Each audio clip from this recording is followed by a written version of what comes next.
नमस्कार। RRC news के हिंदी समाचार बुलेटिन में मैं मानसी आपका स्वागत करती हूँ। सबसे पहले एक नजर आज की सुर्खियों पर। हेडलाईन्स प्रस्तुत करता आरआरसी ब्रॉडबँड। महाराष्ट्रात कुठेही मिळणार नाही इतक्या कमी दरात high speed internet broadband connection. अकोल्यातील ग्राहकांच्या हिताला सर्वोच्च प्राधान्य। एफडीए और पुलिस की नाक के नीचे एमआईडीसी में कितने दिनों से बन रहा था नकली गुटखा। राज्य के मुख्यमंत्री तथा गृह मंत्री ने देना चाहिए सीआईडी जांच के आदेश। बाजार में 500 के नकली नोट चलाने वाले रैकेट का भंडाफोड़। क्राइम ब्रांच ने किया 3 आरोपियों को गिरफ्तार।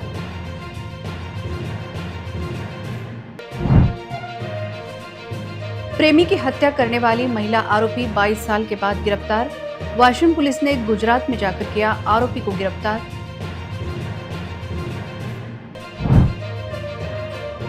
स्टोन क्रशर से निकलने वाली धूल के कारण 60 से 70 एकड़ खेती की फसल बर्बाद।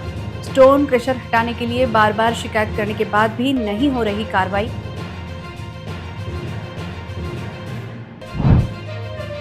नागपुर में शिवसेना कार्याध्यक्ष उद्धव ठाकरे के नेतृत्व में राम रक्षा आंदोलन, जबकि उद्धव ठाकरे को सद्बुद्धि देने के लिए अमरावती में भाजपा ने किया आंदोलन। अब समाचार विस्तार से। अकोला में 2 नकली गुटखा फैक्ट्रियां पकड़ी गई, जहां नकली गुटखा बड़े प्रमाण में बन रहा था। लेकिन इस कार्रवाई के बाद जो सवाल उठ रहे हैं, उन्हें देखते हुए अकोला पुलिस और फूड एंड ड्रग प्रशासन के कुछ अधिकारी आखिर किसके लिए काम करते हैं, यह संतप्त सवाल जनता पूछ रही है। यह धंधा गुटखे का नहीं बल्कि सीधे जहर बेचने का था। इसलिए इस मामले में मुख्यमंत्री और गृह मंत्री देवेंद्र फडणवीस ने यह जांच सीआईडी को सौंपने की जरूरत जताई जा रही है। राज्य में प्रतिबंधित गुटखा सीधे अकोला में कैसे बन रहा था? क्या अकोला पुलिस का इंटेलिजेंस डिपार्टमेंट सो रहा था या उनकी मंथली इंस्टॉलमेंट टाइम पर पहुंच रही थी? यही सवाल नागरिक पूछ रहे हैं। पता चला है कि इस ऑपरेशन में बड़ी मछलियों को बचाने की कोशिश की जा रही है। जब एमआईडीसी में 2 नकली गुटखा फैक्ट्रियां चल रही थी, तब बीट जमादार डीबी स्क्वाड क्या कर रहे थे? उन्हें अब तक छुट्टी पर क्यों नहीं भेजा गया? यह सवाल पुलिस दल में उठ रहा है। चौंकाने वाली सच्चाई सामने आई है कि जो गुटखा राज्य में प्रतिबंधित है, वह सीधे अकोला में बन रहा था। यह पता लगाने की जरूरत है कि ये 2 फैक्ट्रियां कब से चल रही थी। इतना ही नहीं, एमआईडीसी में बार बाला का सप्लायर कौन है? एमआईडीसी के बार में लड़कियों से कौन डांस करवा रहा था? वहां लड़कियां सप्लाई करने वाले रैकेट का मालिक कौन है? ऐसी चर्चा एमआईडीसी परिसर में दबी आवाज में चल रही है। जबकि राज्य में बैन गुटखा अकोला में बन रहा है। इन सभी मामलों की सीआईडी जांच की जरूरत जताई जा रही है। इसके बाद नकली गुटखा बनाने के तह तक पहुंचना आसान हो जाएगा और राज्य में अन्य नकली गुटखा बनाने के दूसरे ठिकाने भी सामने आ सकते हैं। बाजार में नकली नोट चलाने वाले गिरोह का भंडाफोड़ लोकल क्राइम ब्रांच अकोला ने किया। पकड़े गए 3 आरोपियों से क्राइम ब्रांच ने कुल 97,000 के नकली नोट बरामद किए। अकोला क्राइम ब्रांच को गोपनीय जानकारी मिली थी कि एक व्यक्ति गुड़दी परिसर में 500 रुपयों के नकली नोट चलाने का प्रयास कर रहा है। इसके बाद क्राइम ब्रांच की टीम ने परिसर में जाल बिछाकर एक व्यक्ति को गिरफ्तार किया। उसका नाम चंदन भीमराव घंडोरे था। उसकी तलाशी के दौरान 500 रुपए के 21 नोट मिले। जब पुलिस ने पंजों के सामने नोटों की जांच की तो पता चला कि वे सभी नकली नोट थे। यह नकली नोट कहां से लाए पूछने पर उसने बताया कि यह नोट उसे मुर्तिजापुर निवासी जहीरुद्दीन ने दिए हैं। स्थानीय क्राइम ब्रांच की टीम ने तुरंत मुर्तिजापुर जाकर जहीरुद्दीन को गिरफ्तार किया। उसके पास से 500 रुपए के 173 नकली नोट बरामद किए गए। पुलिस जांच में उसने बताया कि उसने यह अपने परिचित विट्ठल वरोकार से लिए थे। तब पुलिस ने विट्ठल वरोकार को गुड़दी से गिरफ्तार कर पूछताछ की तो उसने बताया कि यह नकली नोट बुल्ढाना जिले के डोनगांव से एक व्यक्ति ने बाजार में चलाने के लिए दिए थे। क्राइम ब्रांच ने तीनों ही आरोपियों को गिरफ्तार कर उनके खिलाफ सिविल लाइंस पुलिस स्टेशन में मामला दर्ज किया। इस रैकेट में और कोई शामिल है या नहीं, यह पता लगाने के लिए गहन जांच चल रही है। जिला पुलिस अधीक्षक के मार्गदर्शन में यह कार्रवाई लोकल क्राइम ब्रांच के पुलिस निरीक्षक नितिन लेवरकर के नेतृत्व में उनकी टीम ने की। अकोला जिले में किसानों के लिए संकटों का सिलसिला थमता नहीं दिख रहा है। नकली बीजों के प्रकोप के बाद अब बोरगांव मंजू में एक स्टोन क्रशर से उड़ रही धूल से 60 से 70 एकड़ की फसलें खतरे में आ रही हैं। किसानों का आरोप है कि फसलों के साथ साथ जमीन की उपजाऊ शक्ति भी खत्म हो रही है और उन्होंने तुरंत कार्रवाई की मांग की है। अकोला जिले के बोरगांव मंजू में सोनाला रोड पर एक स्टोन क्रशर ने इलाके के किसानों के लिए गंभीर संकट खड़ा कर दिया है। स्टोन क्रशर ने दिन रात चल रहे पत्थर तोड़ने के काम से भारी मात्रा में धूल हवा में उड़ रही है और यह सीधे आसपास के खेतों में जमा हो रही है। किसानों का आरोप है कि यह धूल 60 से 70 एकड़ तक की फसलों पर असर डाल रही है। खेतों में फसलों की पत्तियों पर तथा खेत जमीन में धूल की मोटी परत जमने से फसलों का बड़ा नुकसान हो रहा है। इसलिए किसानों की साल भर की मेहनत पर पानी फेर रहा है। इतना ही नहीं, धूल के कारण दिन ब दिन जमीन का उपजाऊपन भी कम हो रहा है। भविष्य में इस जमीन के बंजर होने की संभावना है। यह असर सिर्फ मौजूदा सीजन तक ही सीमित नहीं रह सकता, बल्कि आने वाले खेती के उत्पादन पर भी असर डाल सकता है। किसानों का दावा है कि उन्होंने इस गंभीर समस्या के बारे में कई बार प्रशासन से शिकायत की है। हालांकि अभी तक कोई ठोस कार्रवाई नहीं होने से किसानों में रोष व्यक्त हो रहा है। यह देखते हुए पर्यावरण के नियमों के अनुसार संबंधित क्रशर के खिलाफ तुरंत कार्रवाई की जाए और किसानों को राहत दी जाए, ऐसी मांग परिसर के किसान कर रहे हैं। त्रास तुम्ही हे बघू शकता की आता हे तुम्ही व्हिडिओ क्लिप मध्ये बघितलं आणि आता हे सध्याची वावराची परिस्थिती बघून राहिले तुम्ही। या धुळीमुळे पूर्ण शेतीची दैनंदिन अवस्था आहे सध्या। मजूर येत नाही। आमचे म्हणजे आमचा उदरनिर्वाह आम्ही अल्प उदार शेतकरी 4 एकरावाले। आज आमचे लेकरं शाळा शिकून राहिले, घर खर्च हे आहे, आम्ही कशाच्या भरोशावर होता का? ही जर आमच्या शेताच्या मागं रामदोस क्रेशर स्टोन आहे, त्याची आमच्या शेतामध्ये एवढी धूळ येत आहे त्या खदानीमुळे, म्हणजे पूर्ण जे शेतकरी आहेत त्रस्त झालेले आहे। आता या झाडावर समजा याची धूळ जे बसते तर या पानांची शोषण शक्ती कमी होते, त्यामुळे कसं त्याला फळ फूल हे लागत नाहीत, कारण त्यांच्या मुळा ह्या छोट्या राहतात आणि हे जमीन जे आहे ते पूर्ण अशी कडक झालेली आहे सिमेंट सारखी। तक्रारी खनिकर्म विभाग, जिल्हाधिकारी, तहसील कार्यालय, कृषी ऑफिस यांना सर्वांना तक्रारी केलेल्या आहेत, पण तिकडून काही असा प्रतिसाद दिलेला नाही आहे। हे शेतीवर जी धूळ उडत आहे त्यामुळे नापिकीची जमीन होऊन राहिली। ही शेती जी आहे ही काळीशार शेती आहे, उत्पादन चांगलं होते। तुम्ही बघत असाल सर्व इकडे धूळ उडत आहे, याच्यामध्ये शेतकरी हवालदिल झालेला आहे।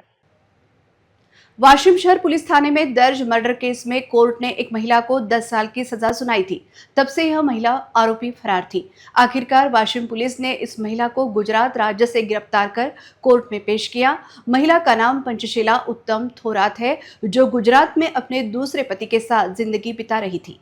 वाशिम पुलिस ने 22 साल पहले वाशिम शहर के पंचशील नगर में हुए एक मर्डर केस में गुजरात से एक महिला को गिरफ्तार किया है। आरोपी महिला ने अपनी पहचान बदल ली, अपना राज्य बदल लिया और पहचान से बचने के लिए बिना मोबाइल फोन इस्तेमाल किए शादी करके नई जिंदगी शुरू कर दी थी। लेकिन महिला का दुर्भाग्य आड़े आ गया। आरोपी महिला के पति द्वारा सोशल मीडिया पर अपलोड की गई एक फोटो से पुलिस को आरोपी का सुराग मिल गया और आरोपी पंचशीला थोरात को पुलिस की हथकड़ी लग गई। आरोपी पंचशीला थोरात ने 2004 में अपने प्रेमी संतोष गोटे की हत्या कर दी थी और उसकी लाश अपने घर में दफना दी थी। इस मामले में वाशिम जिला न्यायालय ने आरोपी महिला को उम्र कैद की सजा सुनाई थी। बाद में हाईकोर्ट ने भी उसकी उम्र कैद की सजा बरकरार रखी थी, लेकिन इस बीच उसे जमानत मिल गई थी। इस मामले की अपील सुप्रीम कोर्ट में की गई। हालांकि 2025 में सुप्रीम कोर्ट ने पंचशीला थोरात की उम्र कैद की सजा कम कर उसे 10 साल जेल की सजा सुनाई। तब से महिला आरोपी फरार थी और पुलिस उसे ढूंढ रही थी। चूंकि आरोपी महिला अपना मोबाइल फोन इस्तेमाल नहीं कर रही थी और अपने रिश्तेदारों के संपर्क में नहीं थी, इसलिए पुलिस उसे ढूंढ नहीं पाई। आखिरकार पुलिस ने सोशल मीडिया पर मिली फोटो और तकनीकी जांच के बाद पंचशीला थोरात को खंभालिया गुजरात से गिरफ्तार कर उसे कोर्ट में पेश किया गया। ऐसी जानकारी पुलिस निरीक्षक संजय चौधरी ने दी। अपराध क्रमांक 175/2004 हा गुन्हा दाखल होता। त्यामध्ये आरोपी पंचशीला थोरात यांना अटक करण्यात आलेली होती। सदर गुन्ह्यात 2005 मध्ये सदर महिलेला सेशन कोर्टाने जन्मठेपेची शिक्षा सुनावली होती, परंतु सदर महिला ही प्रथम उच्च न्यायालयात आणि तदनंतर सुप्रीम कोर्टात अपील केले होते. दरम्यानच्या कालावधीत उच्च न्यायालयाने महिलेला जामीन मंजूर केलेला होता.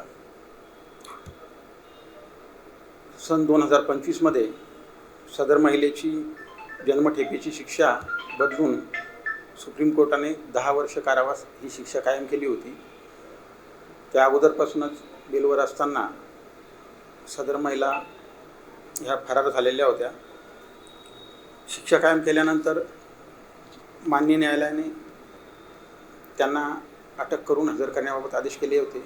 त्यानुसार गोपनीय माहिती तसेच तांत्रिक तपासाच्या आधारे सदर आरोपीस खंबालिया गुजरात इथून ताब्यात घेऊन अटक करण्यात आलेली आहे आणि माननीय कोर्टासमक्ष हजर करीत आहे. साहेब, किती वर्षानंतर या आरोपीचा शोध लागला? सदर महिला ही जामिनावर होती, परंतु ऑक्टोबर 2025मध्ये सुप्रीम कोर्टाने सदर महिलेची शिक्षा कायम केली होती. त्यामुळे तेव्हापासून तिचा शोध चालू होता. अयोध्या के राम मंदिर में चढ़ावा की लूट के विरोध में शिवसेना उद्धव ठाकरे गुट की ओर से आज नागपुर में राम रक्षा आंदोलन किया जा रहा है. इस आंदोलन के विरोध में अमरावती भाजपा की ओर से प्रभु श्री राम उद्धव ठाकरे को सन्मति व सद्बुद्धि दे यह आंदोलन किया गया. शिवसेना उद्धव ठाकरे गुट की ओर से आज शनिवार को नागपुर स्थित राम मंदिर में राम रक्षा पाठ का आयोजन किया गया है, जहां उद्धव ठाकरे स्वयं उपस्थित रहेंगे. इस कार्यक्रम को लेकर पिछले कुछ दिनों से न केवल नागपुर बल्कि पूरे महाराष्ट्र का राजनीतिक माहौल गरमाया हुआ है. इस आंदोलन के विरोध में अमरावती भाजपा की ओर से भी आंदोलन किया गया. आंदोलन में भाजपा के राज्यसभा सांसद अनिल बोंडे, विधान परिषद के विधायक प्रवीण पोटे सहित भाजपा के पदाधिकारी व कार्यकर्ता उपस्थित थे. इस अवसर पर उद्धव ठाकरे के खिलाफ जोरदार नारेबाजी की गई. उद्धव ठाकरे अपनी पार्टी बचाने के लिए नौटंकी कर रहे हैं, ऐसा आरोप सांसद अनिल बोंडे ने लगाते हुए कहा कि उद्धव ठाकरे ने अपने पिता की नहीं सुनी, वे कांग्रेस की गोद में जाकर बैठ गए, इसलिए उन्हें आज स्थिति का सामना करना पड़ रहा है. उद्धव ठाकरेला कमीत कमी आता राम राम राम राम जपायची संधी मिळावी. रामरक्षा तर पाठ नाही, रामरक्षा तर वाचूनही म्हणता येत नाही, जन्मात कधी म्हटलेली नाही. प्रभू श्रीरामचंद्राची स्थापना झाली तेव्हा ते गेले नाही. एवढा दुर्दैवी माणूस, वडिलाचं ऐकलं नाही, वडिलाची दुश्मनी ज्याच्याशी त्याच्यासोबत जाऊन बसले, हिरवी चादर अंगावर चढवली, औरंगजेबाच्या कबरीवर फुलं टाकले आणि म्हणून हे पाप हे गुन्हे हिंदू माफ करणार नाही, प्रभू श्रीरामचंद्रही माफ करणार नाही. आणि म्हणून भारतीय जनता पक्षाने आमचे आमदार प्रवीणभाऊ पोटे पाटील, राजेशभाऊ वानकडे, महापौर, प्रवक्ते, शिवरायभाऊ या सगळ्यांनी आम्ही ठरवलं की प्रभू श्रीरामचंद्राजवळ सुंदरकांड करून उद्धव ठाकरेंना राम राम राम राम जपण्याची संधी द्यावी, त्यांना सद्बुद्धी मिळावी म्हणून आजचं सुंदरकांड. पिछले 12 दिनों से बारिश के बंद हो जाने से खरीफ की फसलों के सामने एक बड़ा संकट खड़ा हो गया है. बारिश की कमी के कारण कुछ स्थानों पर बीज अंकुरित नहीं हो पाए हैं, जिससे कई किसानों की चिंताएं बढ़ गई हैं. अभी फसलों की वृद्धि का महत्वपूर्ण चरण चल रहा है और उन्हें पानी की सख्त जरूरत है. बारिश की कमी के कारण खेतों में नमी तेजी से घट रही है और कई जगहों पर फसलें सूखने लगी है. इससे किसानों की चिंता बढ़ गई है. जिन किसानों के पास कोई बोरवेल या सिंचाई के अन्य साधन नहीं हैं, उनकी चिंता और अधिक बढ़ गई है. जबकि जिन किसानों के पास पानी की सुविधा उपलब्ध है, उन्होंने फसलों की सिंचाई शुरू कर दी है, क्योंकि तहसील में अधिकांश कृषि बारिश पर आधारित होती है. अगर समय पर बारिश नहीं हुई तो फसल उत्पादन पर प्रतिकूल प्रभाव पड़ने की आशंका पैदा हो गई है. बारिश की कमी के कारण कई फसलें अभी पूरी तरह से अंकुरित नहीं हुई है. बारिश के लगातार 12 दिनों से बंद होने की वजह से पौधों की संख्या कम होने लगी है, जिसके चलते किसानों की आय में निश्चित रूप से कमी आएगी.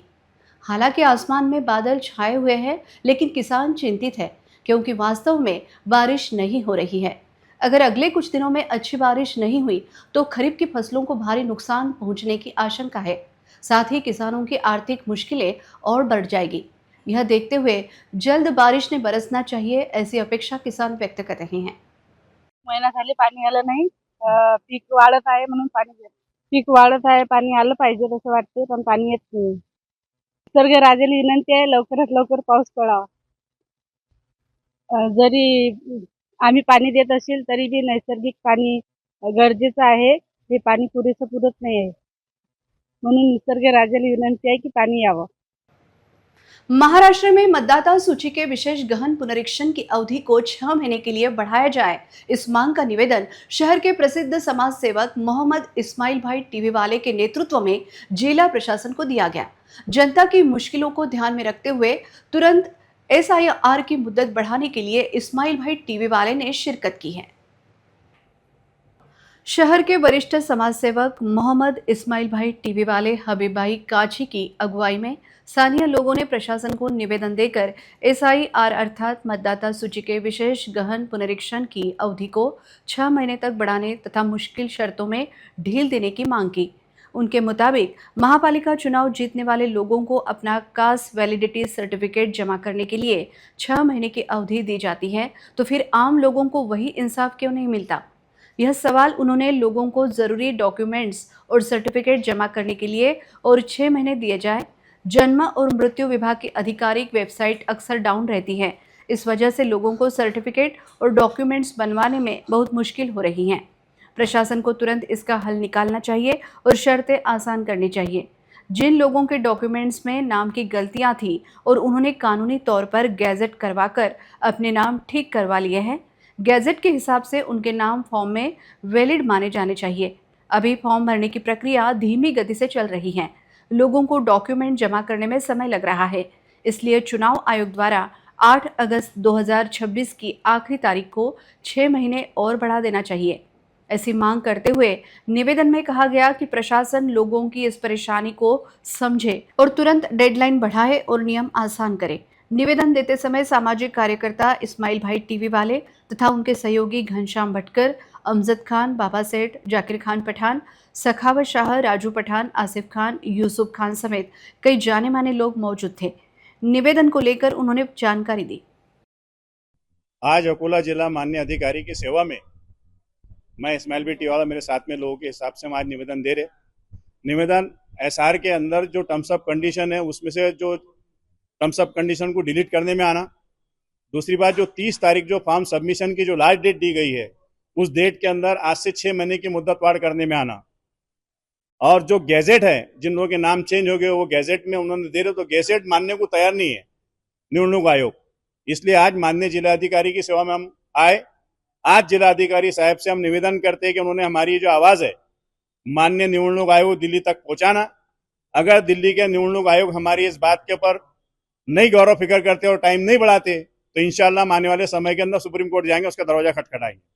और वो 6 महीने की मुद्दत इसलिए है कि अकोला महानगर पालिका के अभी इलेक्शन हुए, तमाम नगर सेवकों को जाति वैधता प्रमाण पत्र देने के लिए 6 महीने की मुद्दत वार करने में आई। इससे पहले जो वार दी गई थी वो खत्म हो गई थी, लेकिन माननीय मुख्यमंत्री ने उनके लिए 6 महीने दिया, तो फिर आम जनता के लिए 6 महीने देना क्यों नहीं? ये हमारा मेन मुद्दा है।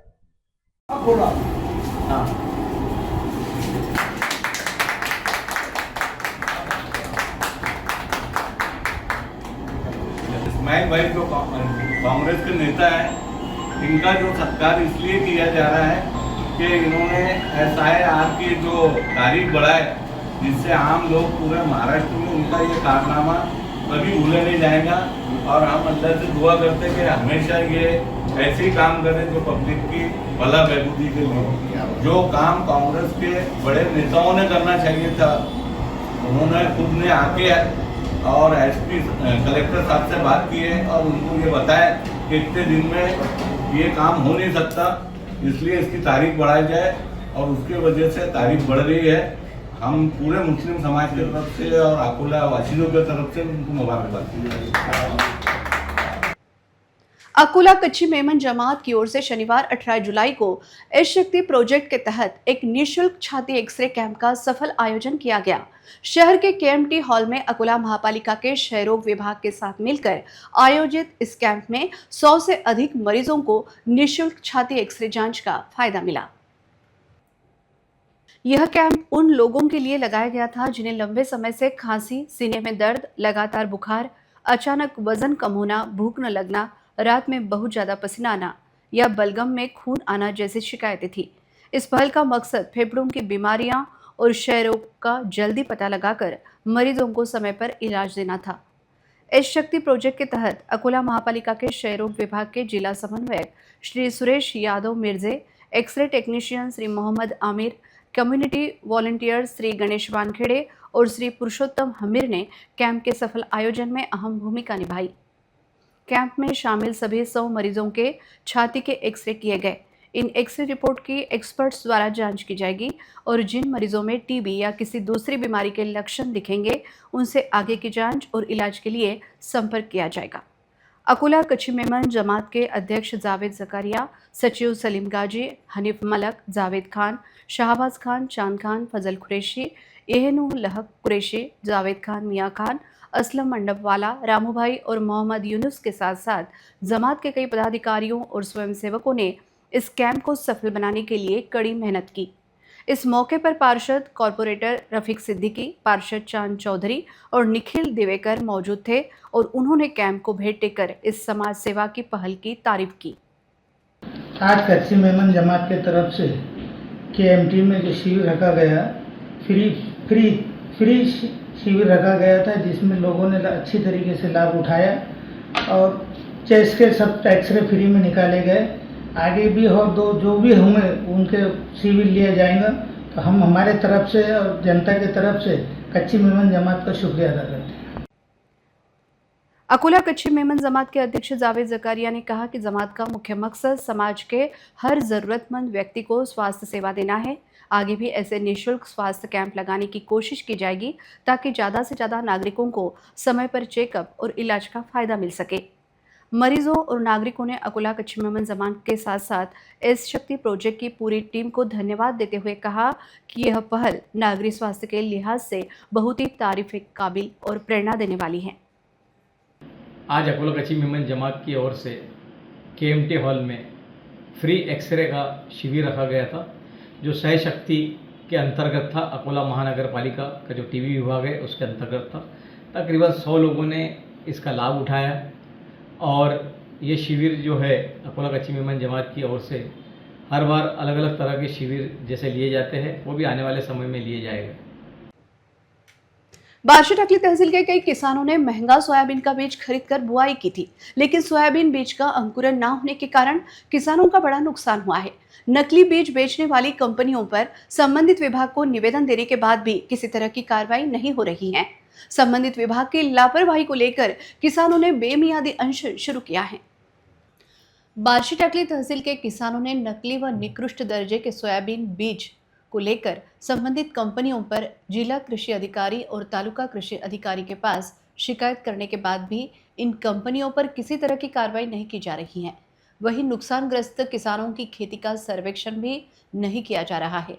बार बार निवेदन देने के बाद भी संबंधित विभाग द्वारा बरती जा रही लापरवाही को लेकर बार्शी टाकली तहसील के महादेव गावंडे, किरण ठाकरे, सुरेश वानखेड़े, प्रहलाद पाटिल, जनार्दन पाटिल, गणेश पाटिल आदि किसानों ने बेमियादी अनशन आरंभ किया है।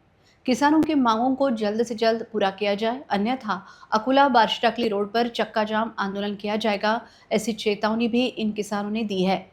बार्शी टाकली से हमारे प्रतिनिधि आजम खान की विशेष रिपोर्ट। मी बार्शी टाकली तालुका प्रतिनिधी आजम खान इथं बार्शी टाकली कृषी अधिकारी कार्यालय समोर शेतकरी एल्गार समितीच्या वतीनं आमरण उपोषणचे इथं केलेले आहेत। कारण कृषी अधिकारीचे जे अधिकारी लोक आहेत, कर्मचारी आहेत, ते इथं शेतकऱ्याचं कोणत्याही प्रकारचं काही ऐकून घ्यायला तयार नाहीये। इथं बरेचशे ठिकाणी ज्या लोकांनी सोयाबीन पेरलेलं आहे, दुसरं इतर पीक पेरलेलं आहे, त्या ठिकाणी कोणत्याही प्रकारचं पीक आलेलं नाहीये। कंपनीवाले शेतकऱ्यांना चुत्या बनवून त्यांना डुप्लिकेट बियाणं देत आहे। तर या अर्जात काल रोजी 350 अर्ज आले असून या अर्जावर कोणतीही पाहणी केलेली नाहीये। कोणता अधिकारी कोणत्याही शेत मध्ये जायला तयार नाहीये। तर यासाठी इथं आलेले ताळबो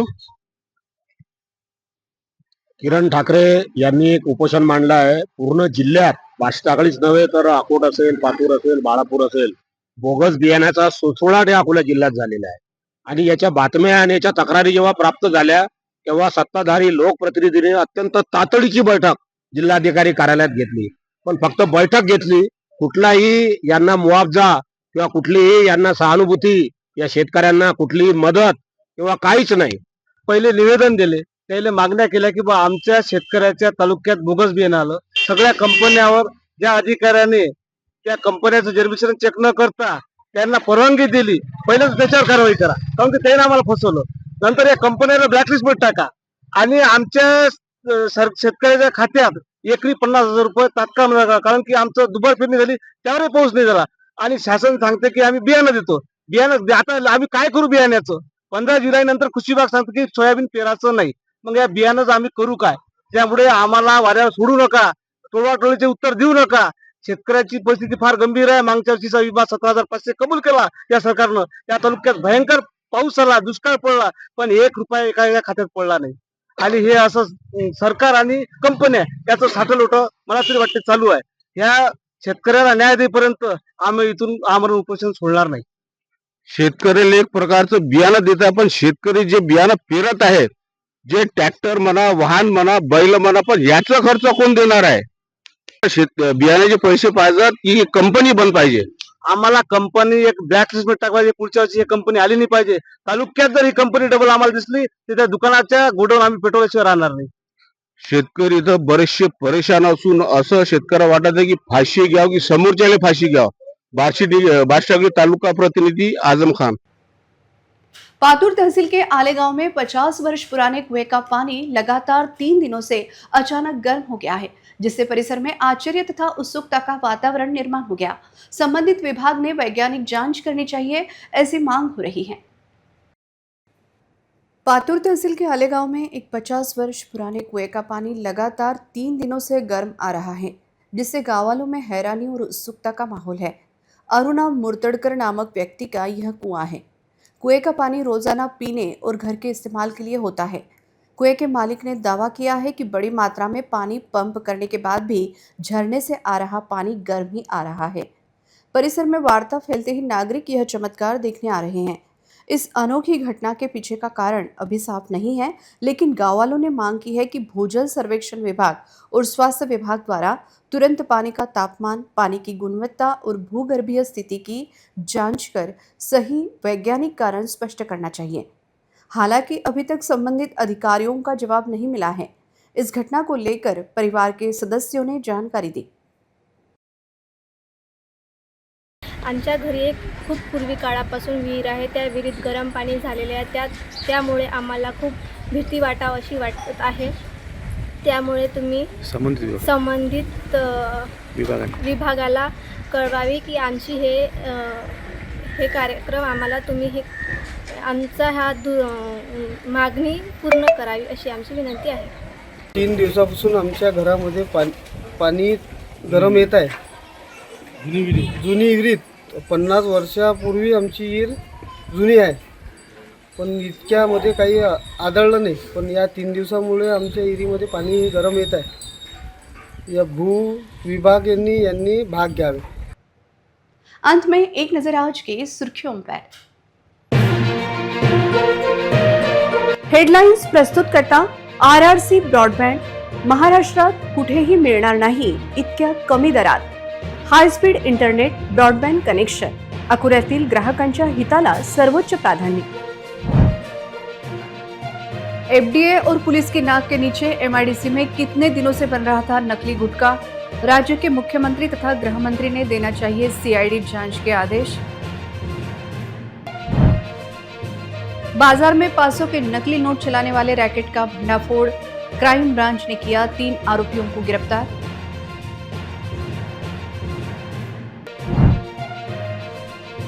प्रेमी की हत्या करने वाली महिला आरोपी 22 साल के बाद गिरफ्तार। वाशिम पुलिस ने गुजरात में जाकर किया आरोपी को गिरफ्तार।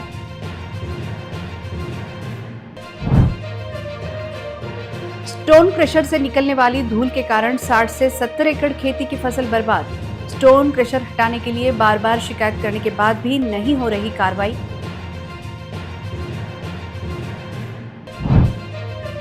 नागपुर में शिवसेना कार्याध्यक्ष उद्धव ठाकरे के नेतृत्व में राम रक्षा आंदोलन, जबकि उद्धव ठाकरे को सद्बुद्धि देने के लिए अमरावती में भाजपा ने किया आंदोलन।